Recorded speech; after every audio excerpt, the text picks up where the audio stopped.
Good day. Good day. You're welcome to yet another episode of Kasementi and Stools. I'm your host, Keniga Abranham Michael, together here with the Dark Knight himself. Zeno, Othieno, War. Oh, why do you keep looking at yourself? Are you still wondering how dark you are? No. Well, I'm paying tribute to the Kratos shop for decking me out in what is becoming my customary uniform. Yeah. Exactly. I'm going to be putting Uche on until Uche makes his debut in Hong Kong. Remember, will have something to say about his performance over the weekend. Oh, well, anyway, you can say that.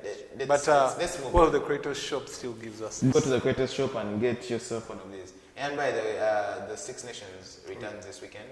Yeah, I think the Welsh. The final weekend? Yeah, the Welsh are running out with it. They still have an Irish onslaught? An Irish Gulf to maneuver. Yeah, but, well, it's Kexon. Well, the English will also be praying the Irish win without a bonus point. It's too much. It's as complicated as sometime when Uganda had to qualify for the Africa Cup. Yeah, you would have the math, the calculator, and all that. Okay. Yeah, but, yeah. We had some rugby played over the weekend. Yeah, over 2 days. So on Sunday, we were at Light Academy. Academy. But first shout outs to Budo, King's College. A comprehensive.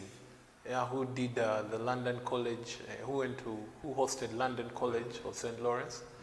And you now know the name, London College of St. Lawrence. I was corrected off air that apparently they give admissions too. But not to sound callous. They were on the losing side to Budo 32-3. Budo being very clinical, something they learned from the last game on how to finish a game. Or maybe London College being very poor. Surely we'll never know. What we'll never know. Yeah, but... So we were at Light Academy over the weekend, and Light Academy got their first ever win in the Schools League Championship. Yeah. Kudos to them. Of course. 10-5. In what was a snooze fest, but by school rugby games, it was a tight game. Yeah, the first half was even. No, this is a game that could have ended 0-0 and you not have complained. Yeah, it would have been a fair score. A fair score, exactly. And it could have ended 10-10 if the referee never had something to say about it. No, we shall get into that later. It's a game, it was, no side could, there was no actual game plan for both sides. Play, reach somewhere in the middle, lose the ball, their side gets the ball again. Lucky Light Academy were more structured, and as we pointed out earlier, they are fitter. They are fitter, exactly. Yeah. They're fitter, they're more structured. They actually have a number 7 who steals lineouts, which is quite impressive. He does it like I do. Those days, and who knows those days? There's no video evidence. I know, but I was very impressed by his work around. And his line out ability. He knows how to stretch his height. He knows how to read the hooker. Yeah, it's very incredulous it's very incredible when you watch a kid play like that. Like that, exactly. Yeah, I picked a little bit, though I still think he's harrying the ball from the top. Most times when you steal the ball, you hog it. You'd rather make a maul than try to, because your back line is not yet ready for the systematic play. Exactly. Yeah, but did Light Academy deserve the win? Yes. On what grounds? First, they're under 14-1. Yeah. Under 14 out of 15? Under 15-1. They're under 16 lost narrowly. Then they're under 19 comes in. Yes. The under 19 kept in the game long after they should not have been in the game. Because they conceded the first try. Yes, and then they had to come fighting from deep to score one. Then again had to do a lot more work to score the second. Yeah, so it first shows you pedigree. They scored uncontestable tries. Exactly. Yes, that is the first clear marker. On a day when their kicker was off duty. He missed all of his kicks. Yes. About five of them. After scoring 9 points last weekend. Against St. Mary's. They fielded better. both in offense and in defense. They had more meters gained from the back. They had more carries. They had more phases. Yeah, so when we talk of a cancelled try, which... Okay. Let's go into the cancelled try. It comes after, the ref cancels the try after it has been converted. That is a refereeing glitch, which I wouldn't blame on the ref, because that was his second game that weekend. No, not his third game that weekend. The second game that weekend? Yes. But third game that day. Second, as a center referee, because he was handling the Warriors game. Warriors against Pirates. Pirates, then he handled also the light academy day. Games, because the school games are a day of rugby. So he had under 15, he was a touch judge. Under 17, a touch judge. And he was a center referee. So yes. So the crisis continues. Seems to be deeper than we actually anticipated. It is an administrative crisis that goes squarely back to the people who run the game. They fail to deepen their coffers. Not financially, but they fail to defend their mental coffers. In terms of human resource. Yes, they are not thinking at this moment. But because I don't see one man working over 48 hours of rugby and still making being decisions. Effective. But the council try, he reversed it to a scrum down. That means he had a lot of consulting to do with his stat judges. Whether the rules allow that, we don't care. But as a judge, he's the sole guide of fact. As the center referee is the sole judge of fact.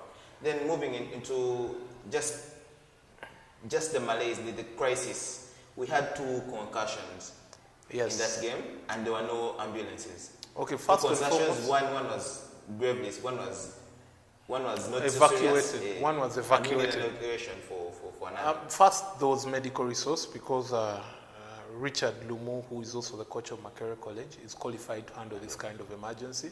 That is a plus. But as a coach, that is not his duty on the day. Generally, as a third world country, we are scarce on medical resources. So most times we'll see, is there a competent, knowledgeable person? Yes, that is a plus. Whether I was there as a coach, it's a miracle. But my sources tell me that when the chairman of the schools league was asked, quote to quote, his reply was, since 97, no one has ever died playing a school game. So ambulances are not priority. So do we want a death first so we can have well, it shows you again the quality of people involved and what they think. But, well, if that's what he wants, he will have it. So tackling... It shows you the reactive nature of... I'm not going to go there. Administrative. I'm not a fan of all of them. So, and players getting injured while tackling, that is a training ground. But of course, as someone who's played this game, I know sometimes mainly at that level, and I've coached schoolboys. And you see, when you're still a schoolboy, it's more to do with how you feel rather than how you think. Exactly. Yes, so players getting without tackling technique, first of all, we have to understand that most of these players are 5 years into the game. They haven't yet developed a second nature or had this system parted into them. So yes, slight injuries are more common at this age than at our age. On the level, because you're driven more by passion rather than instinct. Yes, your instinct, your body is not yet second nature to this kind of pressure. So yes, I will excuse the coaches, and given that they work this part-time, it's not their full-time job. So, and also the amount of, it's a systematic problem that I do not want to point out because it looks at the whole education system as a sector. The amount of time allocated for play is not sufficient for a teenage body. So in all this, there's just not enough time to teach skill. So I do not want to attribute this to coaching. But, well, that aside... It's a situation we have. It's what we have to deal with, but the Light Academy number 15 had a better performance than last week. Exactly. He was feeling much better. He was running very good. Running very good angles. And defensive, especially when he's under high ball.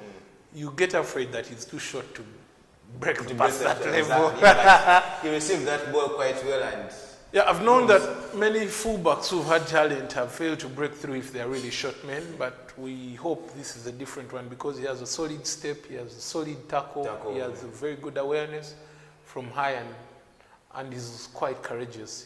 He's very courageous. So, he goes into contact with reckless abandon, but he's very sure of himself. At that age, he's excused for that. But and then big out to Kenneth Kamukama for earning the first ever Britain man of the match. Yeah, he scored a beautiful solo try. One of those tries that will now written in folklore. Yeah, it is going to be that moment of. Do you remember when? I don't know his nickname is, but do you remember when he ran across the field? It's one of the things that is written down. Yeah, like my school legends. You know, I once scored very many. There's no evidence to show. Come on, I even had a guard of honor. I also saw a guard of honor for him, by the way. Moving on to the big boy rugby. First and foremost, our alma mater. Chambogo. No, my alma mater. Our alma mater. Chambogo University. We got back to winning ways. Winning ways, We did beat Chifaru. The whipping boys. It's now getting boring, you know. But the audition for schools league, it's going really well. And this weekend we faced the unbeaten Impis in a clash of former titans. I'll say that Impis are way above us right now in pecking order. They have no reason to fail to beat us. To beat us, exactly. Yeah. But in our days, we will not go to our days. I think the Impis really deserve to go up. They are playing champagne rugby, not unlike you guys, and they also have very beautiful kit. I have a set. I'm supposed to get my copy. You don't know how to talk to people. You don't know how to talk to people. Mine is special package. You're not corrupt enough. And of course, also Gulu Elephants who've managed to win the Northern League with 2 games to spare. Yeah, they'll be now waiting for whoever comes to the playoffs. But anyway, moving on to Mongas, the Premiership. Mongas failing. We won't say failing to deliver. It was predicted. They put on one good show, then suffer. Yeah, suffer a serious defeat. Someone from the Cobs said that the Cobs are feeling cheated because much as they struggle hard to win, the Mongas struggle hard to lose to the Heathens. So it's like it's syndicate. Someone wants the other to have it easier to the title. The conspiracies will never stop. But what is the world without conspiracy? This has been a very hard league, my friend. Everything is turning up. Everything that you've never had said has been said. He probably will receive here that Mongas received the briefcase. But didn't stop Cobs from getting their bonus point. Against the Buffaloes. Yeah. Then also Rhinos finally are finding a way to stem the free fall. Yeah, man. They survived the game and cemented their place in the top flight. I watched that game and I watched about 10 minutes of that game. The opening 10 minutes, and by the time I was leaving Legends, the game was 10-0. I was surprised which Rhinos had showed up. Well, they won. We shouldn't take it away. And finally, the Hippos Ginger won the Ginger Derby. They have all rights, all bragging rights against. Yeah, unfortunately, this means that Walukuba will not be in the Premier League next season. Yeah, that's unfortunate. We hadn't yet drunk enough beer in Ginger. But we'll always get away. We'll find out. If it goes as planned, we shall at least go to Macquarie to look at young girls. Again. That's you, me, I'm married.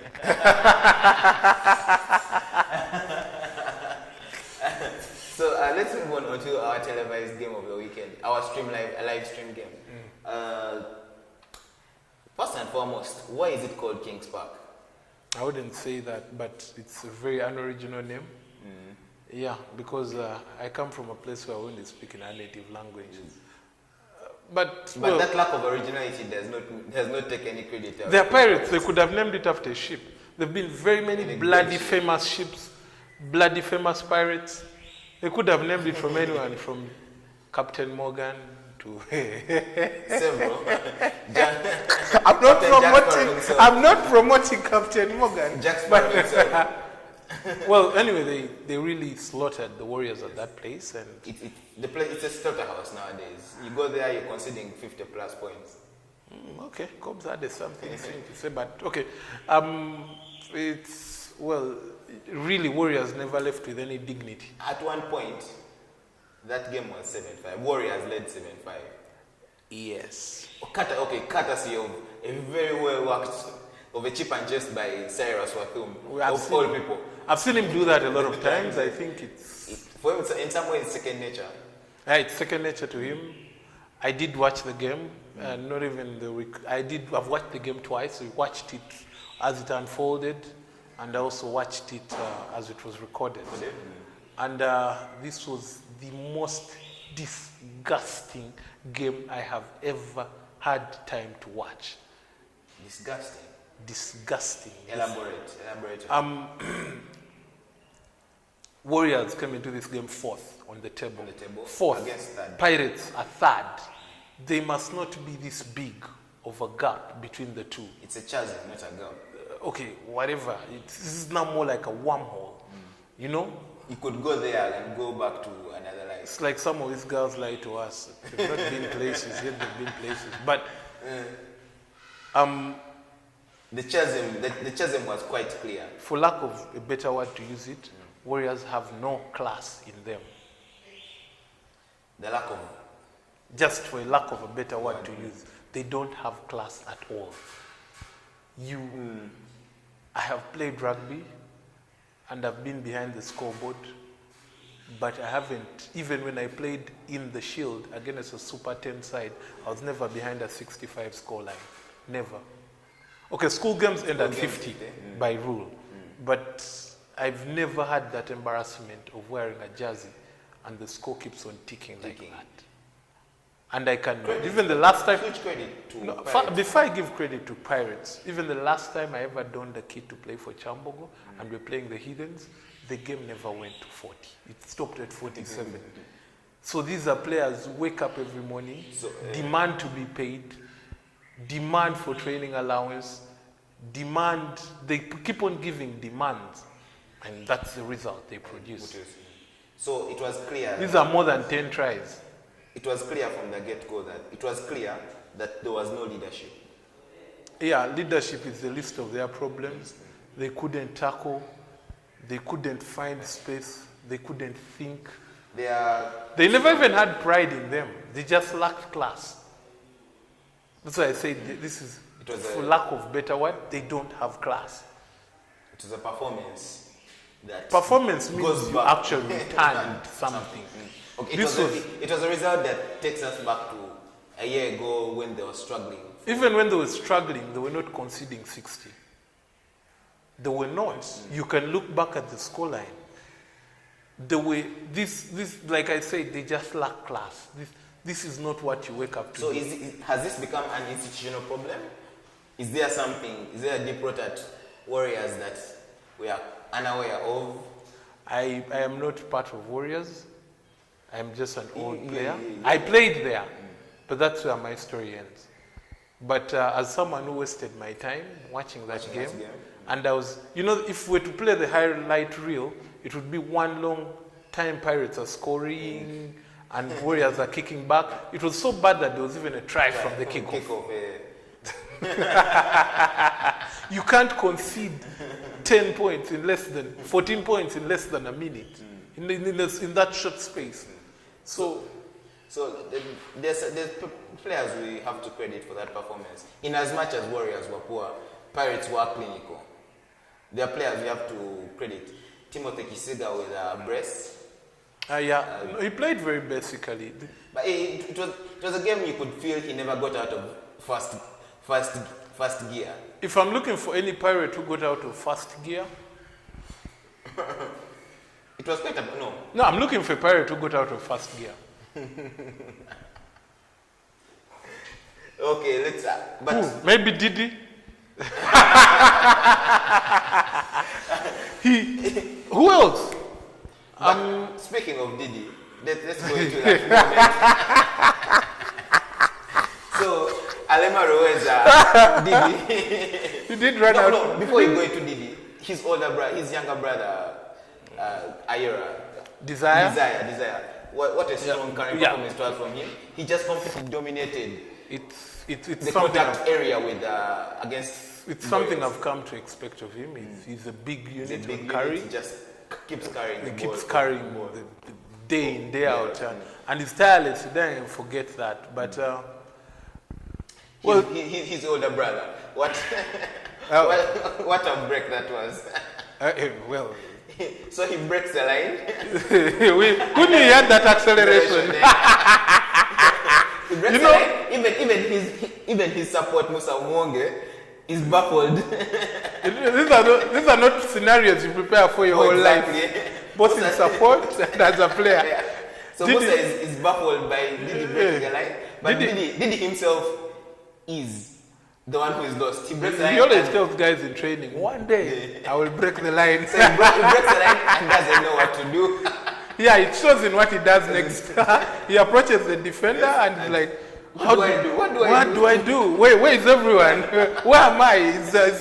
Has the whistle gone? But then Gideon Mutesasira is not different. Oh yeah, it was a real props day out. He breaks the line. And unlike Didi, he knows what to do. The Fijian offense. Yeah, straight out of the Fijian playbook.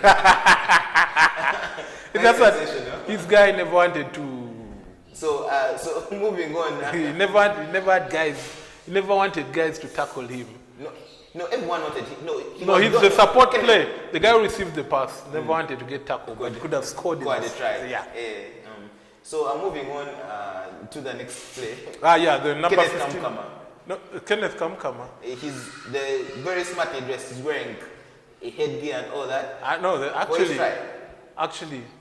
For his try, he's wearing a headgear, donning very smart kit. So he breaks the line, and it seems like everyone is after his shots. You know what is so impressive about him is he does this deep into the second half. Very deep at that time where players are just playing the clock. Yeah, exactly. Yeah. And he shows us extra banners. He has extra thing. I think it's one I'll be watching out for, mainly with his height, his size, and the fact that he's not scared of the open field. Exactly. We could have another. No, I don't want to say this. I don't want. That usually gives the guy very much pressure, mainly when he's at that level. I'm not going to say the name. Well, the Turkish light number 15. It's so good. His step and you say two players tackle each other. But we've praised him too much. He sells it. He sells it quite well. Inside, outside, and Ojus would be proud of him. Ojus would be. But he's a sailor, so he's a sailor. He's played for Pirates too. I could buy him though. He could end up in Chambogo. We always somehow end up with the world. Moving on. It seems like the crisis was deeper than we actually imagined. Well, it's not only St. Mary's College, Isubi, but everywhere there are no cushion. But if we have something to say about it, we will get a solution soon. But so exactly, that's where the fundraising is on. Did you open the GoFundMe page? You didn't tell the assistant? I'll tell my assistant who is you today. You what? Say it again, please. I'll tell my assistant. So tell the assistant, I hope she's watching, to open a GoFundMe page. We are fundraising. That's how you never eat food at my place again. We are fundraising. Okay, but these guys really need to decide what they want to do, because if you've won the ball, what's the motivation to again give it back to your opponent immediately? After you've won it. Who doesn't want the ball more? And, so but 3 turnovers. That was why I told you it was a dull fest, you know. And Coach Mahmoud seems to have the wrong people chasing after. No, this is the moment. So we have a kickoff. It's a brilliant kickoff, very deep by Nelson Mandela. And guess who is chasing? The slowest, biggest man on the pitch. But like I said, this was Warriors. No. This is succession. So he's chasing. By the time he runs about 40 meters, he's clearly tired. And all Wanyama has to do is take one step outside him, and which is so easy. it is so easy. That shows you I said Warriors lack-class. He releases the ball to Magomo. And whoever is supposed to be watching Ivan Magomo is also sleeping. No, it was patchy, but then I still like that sequence of play because it goes on, and Magomo runs about another 40 meters. After running another 40 meters, he delivers a pass that Tom Brady would be proud of. Not taking out the beauty of it all. No, but that was a pass Tom Brady would be proud of. It's not in the rugby playbook, though. It is in an American football playbook. You got the open man forward, and then released him. Then the best part of this game is the fullback of that try. The fullback was miles behind the kick. Yeah, and I think when kickoff happens, he just says, "I'm chilling here, man." That's why I told you, Warriors lacked class. Okay, well. And the interchange of passes, just quite brilliant. Yeah, but there's a forward pass in there. The pass Tom Brady would have been proud of. But it's instinct to play with each other. Yeah, even when you're forward. But that's officiation. If the ref doesn't call it. Yeah, but that's a ref who had refed every game that day.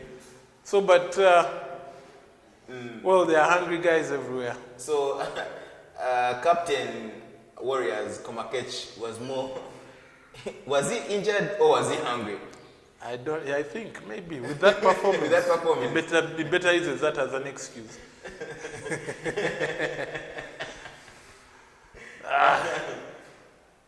So moving on, we have, before kickoff, we have Makerere College warming up. But one of the players is uninterested in whatever is happening. So the players warm up, but nothing. That explains the loss. That's how you warm up when you're a boss. Yeah, that's boss warming up. So let's go. Hamza Tuhaise had a very bad kicking day. He thought the posts were there, but they'd moved a little bit somewhere else. And that's his home pitch. At Smack, he was kicking like he owned the place.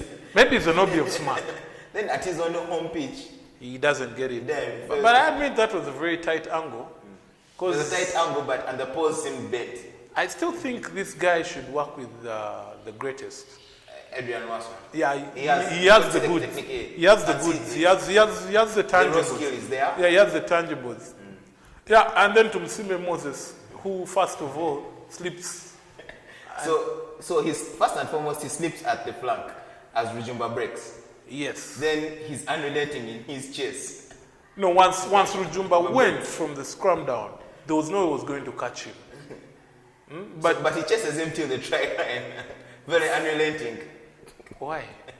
He showed some class at least. Anyway, then he left him there. What did he think? That you were sending him to a trap house? Then probably one of the moments of the weekend, even with one of their own as a touch judge, Warriors conspire to lose by 52 points. That is, I think Ojofwa saw this and he decided to watch the game. No, let me go and be the touch judge instead. It's unfortunate, but I don't feel like ever watching a Warriors game again. I'm disgusted. Then we would very much like to continue, but that Marcos number 10 he gets the ball and just kicks it out. This is it. That's it. He's not interested anymore. How many minutes?